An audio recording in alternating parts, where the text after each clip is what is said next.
देशात भगवं सरकार आल्यामुळे स्वयंघोषित गोरक्षक बेफाम झाल्याची उदाहरणं जागोजागी दिसत आहेत। गोरक्षकांच्या मुजोरीचा संतापजनक अनुभव मुंबईतल्या युवकालाही आलाय। वरुण कश्यप असं या तरुणाचं नाव आहे। तो मार खाता खाता थोडक्यात वाचलाय। इतकंच नाही तर त्याला धमकी देऊन सोडण्यात आलंय। या सगळ्या प्रकारामुळे धक्का बसलेल्या तरुणानं पोलिसात तक्रार दाखल केली आहे।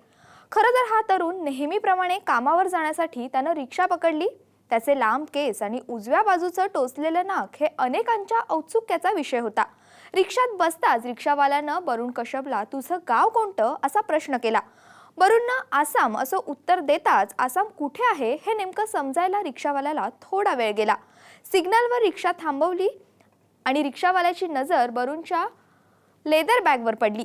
ही बॅग गाईच्या कातड्यापासून तयार करण्यात आली आहे अशा अजब निष्कर्षावरही तो रिक्षावाला येऊन पोचला।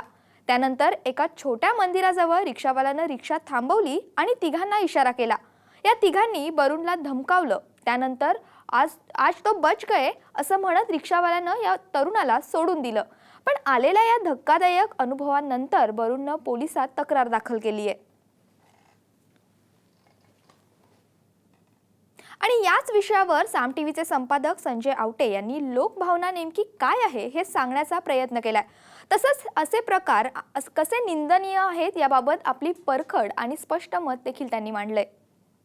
मुंबईतल्या या घटनेने मी स्वतः व्यक्तिशः हादरून गेलेलो आहे। म्हणजे आपण ज्या प्रकारच्या व्यवस्थेमध्ये राहतो, लोकशाही व्यवस्थेमध्ये, तिथे काय घडू शकतं याचा हा अतिशय भयावह पुरावा आहे। किती साधी घटना आहे बघा। म्हणजे वरुण कश्यप नावाचा एक तरुण की जो आहे मूळचा आसाममधला पण राहतो मुंबईमध्ये, आणि तो रिक्षामध्ये येतो आणि त्याच्याकडे एक लेदरची चामड्याची बॅग असते। रिक्षावाला त्याला विचारतो की ही कसली बॅग आहे? तर ते बॅग आहे। आणि त्यावर रिक्षावाल्याचं म्हणणं असं असतं की ही बॅग ही बहुधा गाईच्या कातडीपासून बनवलेली आहे, त्याच्यामुळे याच्याबद्दल जरा दखल घेतली पाहिजे। आणि त्याच्यानंतर मग ते बाकीचे कार्यकर्ते येतात आणि ते सगळे दखल घेतात की नक्की काय चाललेलं आहे, ही बॅग कुठली आहे, ही गाईच्या कातडी की तर नाही ना। प्रत्यक्षामध्ये ती बॅग आणखी कुठल्या वेगळीच असते। पण मुद्दा असा आहे की तुमच्याकडे चामडीची बॅग असल्यानंतर तुम्ही गोरक्षणाच्या नावाखाली जर एखाद्या प्रवाशाला या प्रकारे टॉर्चर करत असाल, एक रिक्षावाला टॉर्चर करतो आणि मुंबईसारख्या शहरामध्ये हे घडतं, मग मला कमाल वाटते। मुंबईचं सगळ्यात महत्त्वाचं वैशिष्ट्य काय आहे तर मुंबई ही सर्वसमावेशक शहर आहे। मुंबई मेल्टिंग पॉट आहे। इथे सगळ्या जातींची, सगळ्या धर्मांची, सगळ्या राज्यांमधली, सगळ्या अनेक देशांमधली अशी माणसं राहतात, येतात, प्रवास करतात, नोकरी करतात। आणि तरीही मुंबई हे मुंबई आहे। तिथे कोणी तुम्हाला तुमची जात विचारत नाही, तुमचा धर्म विचारत नाही, देश, राज्य, गाव विचारत नाही। मुंबई हे एका अर्थानं स्वप्नांचं शहर आहे, आकांक्षांचं शहर आहे। अशा शहरामध्ये वेगवेगळ्या राज्यातनं माणसं येणार हे अतिशय स्वाभाविक आहे। कारण मुंबईबद्दल मराठी माणसाला कितीही प्रेम वगैरे असं तो म्हणत असला तरी प्रत्यक्षामध्ये मुंबईच्या निर्मितीमध्ये वाटा ब्रिटिशांचा सगळ्यात मोठा आहे, जिओग्राफीचा वाटा तेवढाच मोठा आहे आणि सगळ्याच लोकांनी मुंबईला वाढवलेला आहे। आता मुंबईच्या विकासाच्या अनुषंगाने काही नियंत्रण निर्बंध हा वेगळा मुद्दा आहे, पण जे मराठी लोक मुळात मुंबईच्या विकासाच्या अनुषंगाने बाता करत असतात, गोष्टी करत असतात, त्या मुंबईकरांनी बघावं जरा एकदा, ज्यांच्या ताब्यामध्ये महानगरपालिका आहे, ज्यांच्या ताब्यामध्ये राज्य आहे, केंद्र आहे, त्यांनी बघावं की मुंबईमध्ये किती खड्डे आहेत, मुंबईतले रस्ते कसे आहेत, मुंबईच्या लोकलची अवस्था काय आहे, मुंबईतला माणूस काय सोचतो, त्याकडे काहीच बघायचं नाही। आणि मुंबईच्या अस्मितेचं राजकारण करायचं, एका अर्थानं न्यूनगंडाचं राजकारण करायचं, हे तर होत असतंच। पण अशावेळी गोरक्षणाच्या नावाखाली ज्या प्रकारे सगळं सुरू आहे, म्हणजे गोरक्षणाच्या नावाखाली हे जे सुरू आहे ते का आत्ता सुरू आहे का? गेल्या अनेक दिवसांपासून या प्रकारच्या बातम्या सातत्याने उमटत आहेत। म्हणजे गुजरातमधल्या उनाचा जो प्रकार आहे तो सगळ्यांना माहिती आहे। उनामध्ये जे घडलं की उन्हामध्ये कोणीतरी असं वाटलं की मेलेल्या गाईचं चामडं सोलतायत काही लोक। मुळामध्ये मेलेल्या गाईच्या चामड्यापासून वस्तू करणं हा खरं म्हणजे पारंपरिक उद्योग आहे, त्यात काही गाईला मारण्याचा वगैरे काही मुद्दा नसतो। What is idea of India? Inclusiveness is idea of India. इथं हिंदू आहेत, मुस्लिम आहेत, सगळ्या जाती धर्मांचे लोक आहेत आणि म्हणून भारत हा भारत आहे।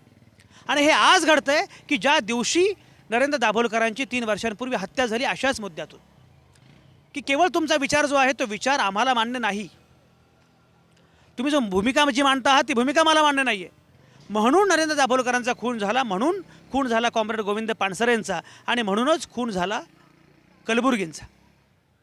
तुमचा विचार आम्हाला मान्य नसेल तर आम्ही तुमचा खून करू, विचारांचा पराभव विचारांनी करायचा नाही, प्रत्यक्षामध्ये खूनच करायचा। या प्रकारची असहिष्णुता जेव्हा वाढते आणि मग आमचा एखादा आमिर खान जेव्हा म्हणतो की हा देश असहिष्णू आहे आणि या देशामध्ये हल्ली मला असुरक्षित वाटतं, तेव्हा आमिर खानला म्हणायचं की तू जा पाकिस्तानला. जे फ्रिबेरोनसारखा माणूस की ज्यानं पंजाबमधल्या त्या सगळ्या दहशतवादाच्या विरोधामध्ये जीवाची बाजी लावली, त्या माणसाला आज देशद्रोही ठरवलं जातं. तो जाहीरपणे लेख लिहितो आणि सांगतो की मला भीती वाटते, मला या देशामध्ये फॉरेनर वाटतं. या प्रकारच्या गोष्टी घडत असतात. त्यामुळे या सगळ्या गोष्टींचा विचार केला पाहिजे. एखादा वरुण कश्यप जेव्हा या प्रकारचं विधान करतो, वरुण कश्यप नावाचा तरुण जेव्हा म्हणतो की मी आसाममधला आहे म्हणून या लोकांना वाटतं की मी फॉरेनर आहे, मी बाहेरचा आहे. माझी साधी कातडीची बॅग, चांबडीची बॅग, ती चांबडीची बॅग कशापासून बनवलेली आहे, जसं काय हा त्या बॅगच्या कारखान्याचा मालकच आहे. बॅग कशापासून बनवलेली आहे, तू गाय मारलीस का, त्या गायीपासून ते बनवले का, या प्रकारे जाणीवपूर्वक टॉर्चर करण्याचा प्रयत्न जो आहे गायीच्या नावाखाली. याचा अर्थ या लोकांचं गोप्रेम वगैरे हे सगळं झूट आहे. सगळ्यात महत्त्वाचा मुद्दा जो आहे तो टॉर्चरचा आहे, जाणीवपूर्वक अन्याय करण्याचा आहे, जाणीवपूर्वक त्रास देण्याचा आहे. हे जे घडतं आहे लोकशाही व्यवस्थेमध्ये, या गोष्टींना कुठलाही थारा नाही. एकीकडे माध्यमं एवढी प्रभावी होत आहे, सोशल मीडिया एवढा प्रभावी आहे, पंतप्रधान नरेंद्र मोदींपासून ते मुख्यमंत्री देवेंद्र फडणवीसांपर्यंत सगळेजण ट्विटर वापरतात, सोशल मीडिया वापरतात. पण सोशल मीडिया वापरणं म्हणजे काय? आनंदीबेन मेहतांनी राजीनामा द्यायचा फेसबुकवर, पंकजा मुंडे आणि देवेंद्र फडणवीस यांनी भांडण करायचं ट्विटरवर, म्हणजे सोशल मीडियाचा वापर नाही. तुम्हाला या सोशल मीडियाचा इसेन्स कळत नसेल, तुम्हाला अभिव्यक्तीचं स्वातंत्र्य कळत नसेल, सर्वसमावेशकतेचा अर्थ कळत नसेल, या देशाची कल्पना कळत नसेल, तर मग या प्रकारच्या घटना घडणार. आज जे वरुण कश्यपच्या बाबतीत घडलेलं आहे ते नरेंद्र दाभोलकरांच्या खुनाशी थेटपणे नातं सांगणारं आहे. कारण हा मुळामध्ये माणूस म्हणून तुमचे जे हक्क आहेत त्यांची पायमल्ली करण्याचा मुद्दा आहे. त्यामुळे जेव्हा ही बातमी आली, जेव्हा फेसबुकवर हे सगळं उमटलं, तेव्हा सकाळ माध्यम समूह आणि साम टी व्हीनं जाणीवपूर्वक ही बातमी फार महत्त्वाची आहे असं मानलं. कारण या प्रकारच्या गोष्टी अजिबात घडता कामा नाहीत, ही आमची भूमिका आहे. सरकार कुठलंही असेल, ज्या वेळी म्हणजे अगदी आणीबाणी असेल किंवा आणखी कुठलंही असेल, या प्रकारच्या सगळ्या गोष्टींना आम्ही सातत्याने विरोधच केलेला आहे. लोकशाहीची पायमल्ली, मानवी हक्कांची पायमल्ली, स्वातंत्र्याची गळचेपी, अभिव्यक्ती स्वातंत्र्याची गळचेपी आणि आणि लोकशाहीच्या नावाखाली हुकुमशाही वाढत जाणं, या मुद्द्यांना विरोध केलाच पाहिजे. आणि आपली जी मूल्ये आहेत ती मूल्ये किती महत्त्वाची आहेत त्याचंही भान आपल्याला असलं पाहिजे. त्यामुळे ज्या प्रकारे घडलेलं आहे, एका तरुणाला एक रिक्षावाला त्याची बॅग ही गोमांस किंवा गाईच्या कातडीपासून बनवलेली आहे म्हणून दरडावतो, धमकावतो, बाकीचे लोक येतात, त्याची तपासणी केली जाते, त्यामध्ये कुठेही पोलीस किंवा सरकारी किंवा अशी यंत्रणा नाही आहे.